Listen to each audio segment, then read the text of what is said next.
Ladies and gentlemen, welcome to the Pop Art Hunter channel. Today we're going to be discussing some of my J Scott Campbell artwork that I have. And this one is kind of a unique set because I have not only the original artwork print, but also this piece, which is a rendering of what the 3D statue might look like from different angles that was derived from that original print, and then the actual 3D statue. And so let's go ahead and get started and look at these pieces.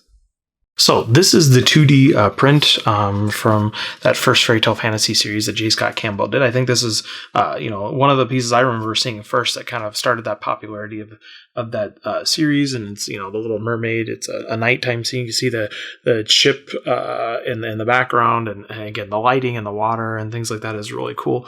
J Scott Campbell has a clear style when it comes to his drawings. I mean, the facial features, the noses are always really distinct, and the eyes and such. And so this is a pretty popular piece from there. This particular one is from the Enchanted Edition, 27 out of 50. And then Sideshow Toys decided, hey, we're going to do this series and partner with J Scott Campbell, and then they made the 3D sculpture, which I'll show you in a moment here. But for the limited edition pieces, they also made this little metal sketch artwork piece, which shows, a close-up edition. Here's the side profile, more with like what's seen here, and what you can kind of see in the actual figure when you're looking at it from that angle. And then they also envisioned what would she look like from the front, from the back, even from the top. You can see, we'll show you in a bit here, what it even look like from that angle. And you have to start looking at things in 3 dimensions and not just in 2 dimensions. And so that's what they did here. So I really like this piece as a transitional one. It comes with this stand. I'll leave this down here so you can see it as a comparison. And then we have the figure itself. So I'm going to try, without breaking or having anything come apart, to show you this figure. So here's the front, and we've got the side there, which again matches up very closely with that other figure. I like the fins. They're fairly translucent. They have a little bit of a translucency to them.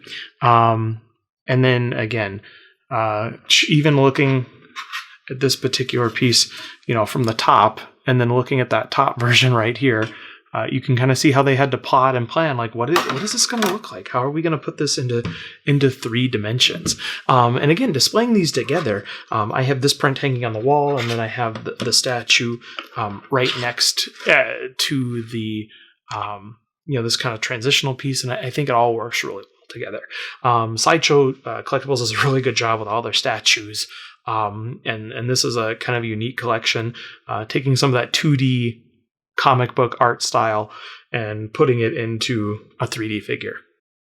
J Scott Campbell has a unique vision and style when it comes to his artwork, and Nei Ruffino does a fabulous job of making that kind of pop out and come to life with all the color and vibrancy.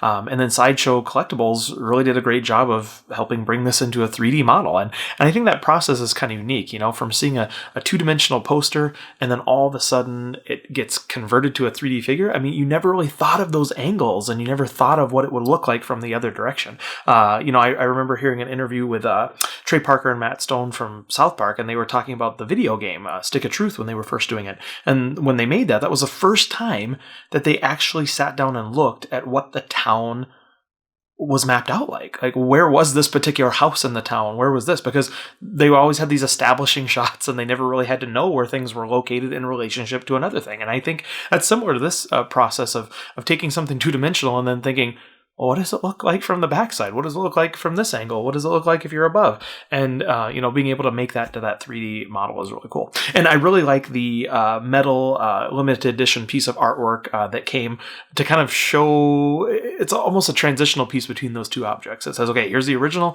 here's the 3D model, or here's the 3D sculpture, and then here's some of the work we did in between to try to envision what this might look like. So I think this is a really cool piece. I also have a couple other in my collection, so I'll hopefully show you those in the future. Thanks for watching the Pop Art Hunter channel, and we will see you next time.